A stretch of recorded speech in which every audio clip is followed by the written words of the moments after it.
What's going on out there, good people? It is your boy Look Around with LMD Trading, where I am, of course, living my dream trading.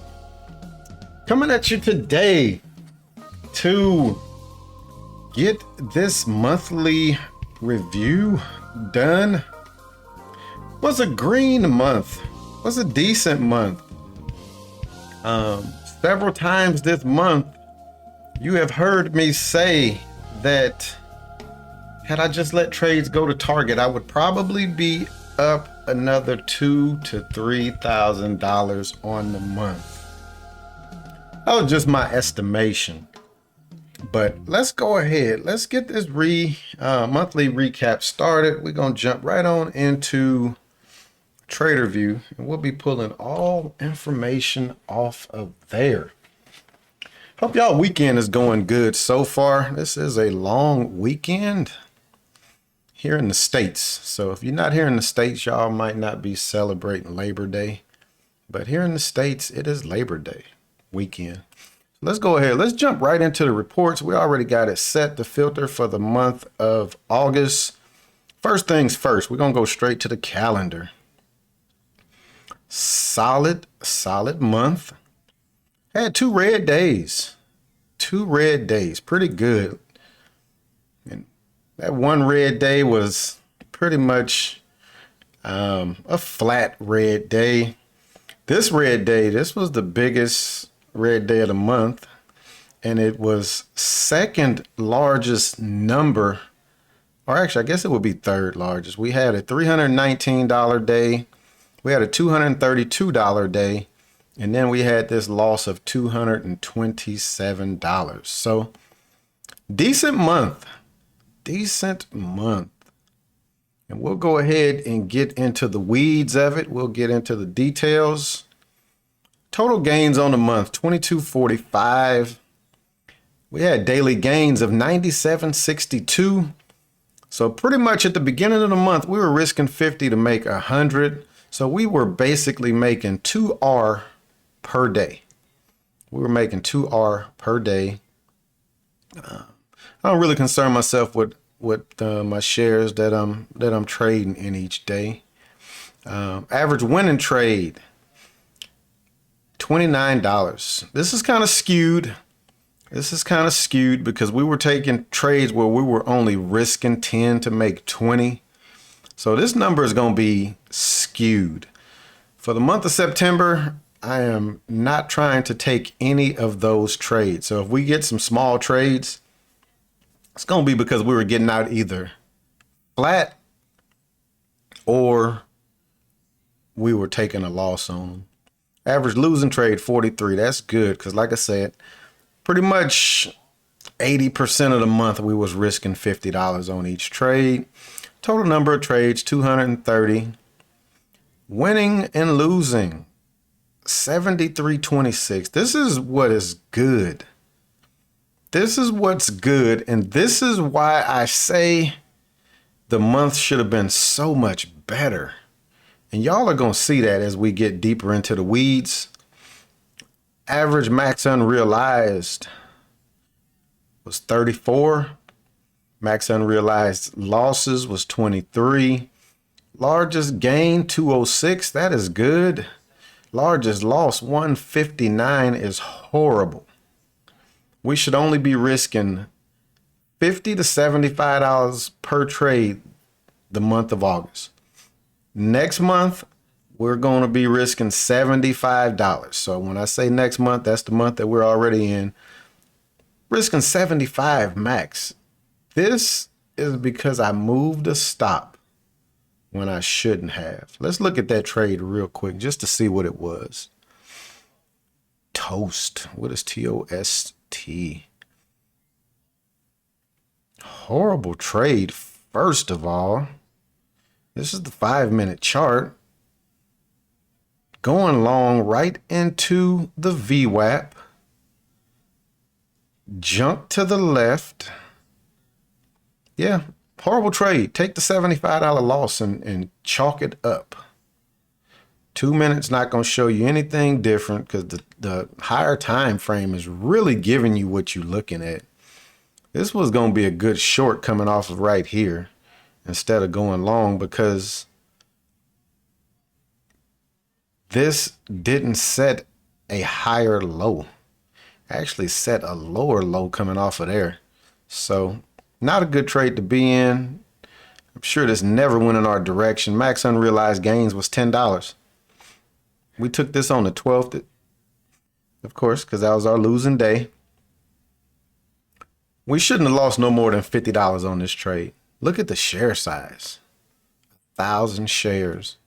And this is the same thing that happened on July 12th.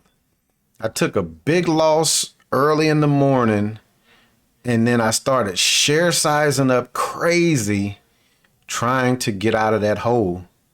And doing that, I just continued to dig a bigger and bigger hole. So yeah, we're definitely not going down that path this month. We have to stay disciplined, and we can't see these big losses. Average trades, 7 minutes on either side, wins, losses, and scratches. Profit factor 1.85, that's decent. Trade deviation 47, it's decent. We see Tuesday was our most profitable day. Try not to really worry about this right here. Opportunities are going to present themselves every single day. We just need to be in a position to be ready to take it. Now this is important right here, because my premium time that I want to be trading is 9:30 till 11:30. So it's going to be in these two areas right here. 12 o'clock, I want to be out of the market. So I really should not be seeing many trades here. Definitely nothing at 3 o'clock. Need to be more disciplined on that. If I don't make what I need to make in the day between 9:30 and 11:30, we come back the next day and see what we can do. Everything's intraday in this account. Don't take any multi-day trades out of it. Duration 2 to 5. That's where we made our most money. Came in right here and made some on some 2-minute trades. These are going to be 3-bar plays and breakouts usually. Buy setups, they're going to last a little longer just by the nature of the way that trade plays out. So let's look at instrument. Let's see which ones we took the L zone and the win zone. So Microsoft, we made the most money on. That's good. PDD came in a close second. Look at these ones that are worse performing. These top 3 are probably all low price stocks. Let me pull up Thinkorswim real quick. FTCH, $9. That's not bad. TOST, 18. That's not bad. I thought those were going to be more along the lines of the little cheapy stocks. Drug, of course, is. I will never trade drug again. I thought that was my worst performing stock too. So that's a little surprising. SOS is a lower price stock. MRSN, lower priced, under 10. CODX, $3 stock. CVS is a decent stock. CRM, of course, is a decent stock. Let's see what SGen is. SGen is a decent one too. So a few of those were under $10. A few of those under $10. Let's see on the good side. Mostly all of these are going to be decently priced stocks. So I need to stick with the small and the large cap stocks. Let's take a look at wins to loss days. Of course, we know it was only 2, but get in the weeds a little bit. 75-25 on our wins to losses. Even when you come over here to losing trades, look at this, 68-32. What killed us were the average sizes of the losers compared to the average size of the winners. This destroyed us. And even when you come over here, look at the average winner compared to an average loser. Our losers were more than the winners, but because we had a good enough ratio to wins to losses, that was all the difference in the world. Largest loser on this side of the house was 150. That is still unacceptable. Let's look and see what day that was. 23rd. Okay, I would have thought that was going to be on the 12th as well. Actually, no, because the 12th would have been on that other side. So, looking at this one, 5 minute. Really should have been getting in right here. Stop down there. We would have stopped out here if we didn't move to stop to break even. Yeah, it's not really a good entry right there. And the plan is not to take any of these this month. We want to take buy setups, 3-bar plays, and breakouts. This does not apply to any of those. Got a top and tail right there that we was buying into. So we was buying into a candle that had sellers in it. This one here, look at that entry. Now that is a perfect entry. That there is a nice entry. And look at what it did. Definitely don't want to get in right there because you're running into that. Actually, you could get in right there knowing that you're going to get 1R out of the trade. Maybe with a half position, but we're not here to do that today. So let's keep it going. Let's see what else can we look at on here that can provide some good information. We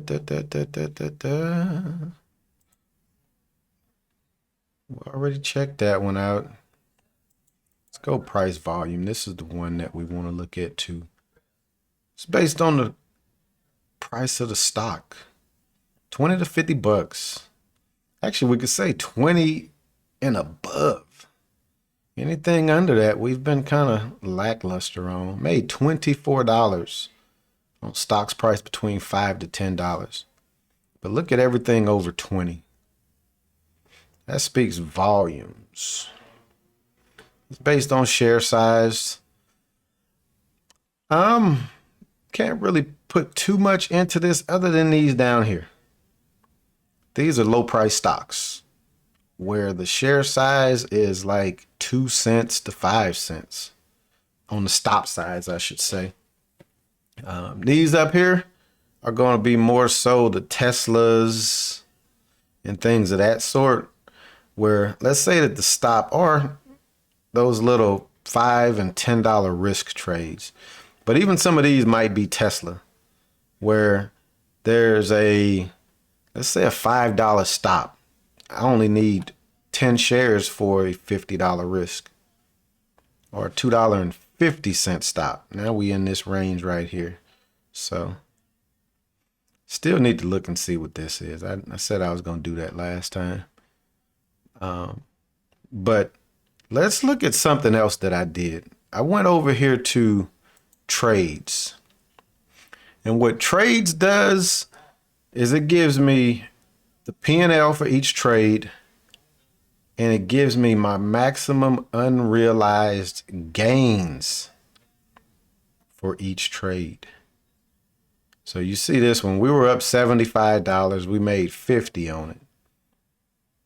It was one down here. I think it was on this side of the, it's probably going to be on one of those latter pages.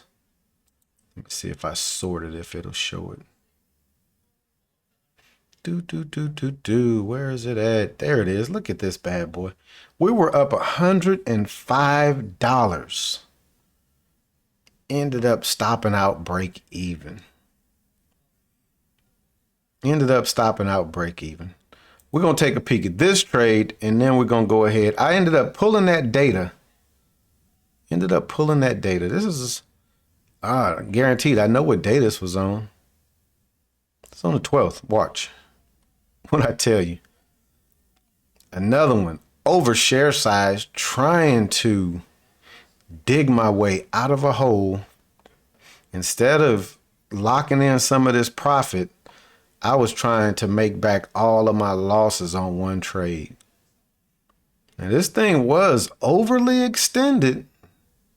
This is overly extended on the 10, on the 5, a lot of green candles on the 2.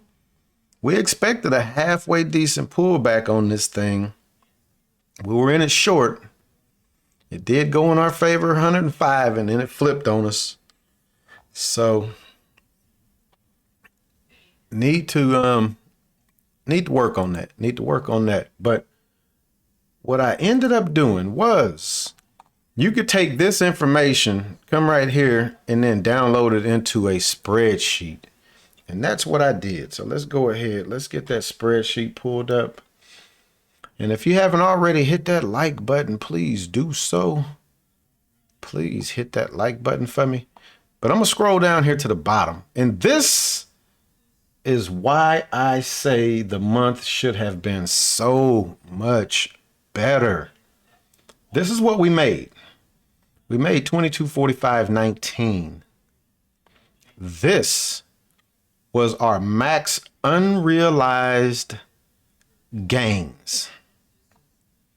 $7,848.68. Let's say if you just took half of that, you're at $4,000. That's max unrealized gains. This is not stocks that went to Target.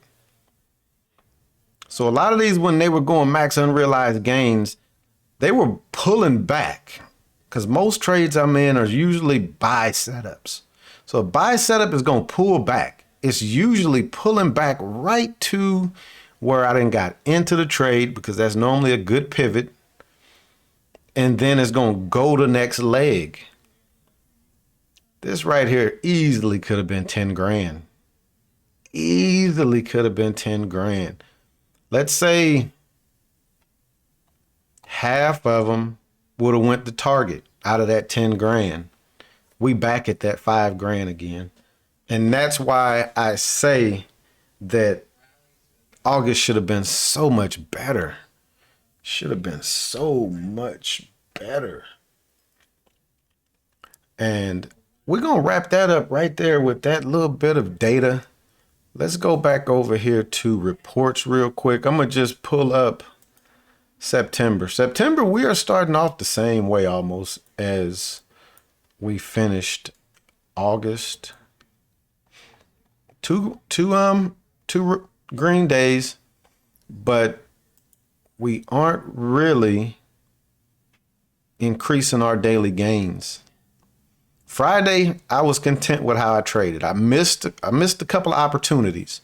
So Tuesday, need to work on getting ideas over to the big screen a lot quicker than we have been doing. And then looking at all 4 charts for an entry. We see that our average winning trades, again, we don't need this. We need this to flip and then multiply by 2 or 3. Average wins to losses are good, but the thing is, we're getting out of those winners small. Getting out small. So we need to change that. Largest gain, 150. That's 2R. Largest loss, 77. That's 1R. That is good. This is perfect. This we can see increase. This we can see increase by letting trades work bar to bar, especially if they have room to the top side. I'm sure that this one right here is probably going to be NVDA. Yeah. This trade, look how much we left on the table. This could have been a $300 trade. Easy. Easy $300. So we definitely need to focus on looking at the bigger picture. If the stock has room to the top side, need to let it work. And we don't need to see no more trades to replace this. Unless we get slippage and it may go to 78. Don't need to see nothing worse than 80 right here with slippage. I don't mind the 80. I don't want to see 100. I don't want to see 120. I don't want to see 150. Have to stay disciplined. Get into a bad trade. Suck it up as a bad trade. Get out. Look for other opportunities. So that is how we did. Not bad. Not bad. Not bad at all. Again, hope you enjoyed the recap. I can continue to call myself a new trader. Even though I've been trading over a year now, but I don't think that you really become proficient in this thing for a few years. And the main part I think that it is right here. That's where I think it is. I think it's in the head, because I can find ideas all day long. I can find a pattern and I can get into a pattern all morning long. It is that mental edge of staying in a trade. It's that having that mental edge to say, you in a good trade. You are in a good trade. It naturally, especially if it's a buy setup, natural thing for a buy setup is to pull back. Most entries are right at a pivot point. So if that stop goes to break even, that pivot point is coming right back down to break even and stopping us out. If we leave that stop at our 1R stop where it should be at, 4 trades stop us out, or let's say 2 trades stop us out and 2 of them go to target. We still making 2R on the day. So that is what we need to work on this month. Just keep that mental sharpness. Know that if we are in a good trade, let that good trade work. If it's in a bad trade, we need to be getting out of it anyway. So let's get that. Let's get that this month. Let's do it. Let's make some good numbers, because looking at that max unrealized gains, that lets me know that I'm on the right track. And we green. So that's on the right track. But let's just work on increasing the profits. That's what we need to work on. So hope y'all enjoyed it. We will be back at it on Tuesday to see if we can work on that mental sharpness. And on that note, I am out of here. Peace.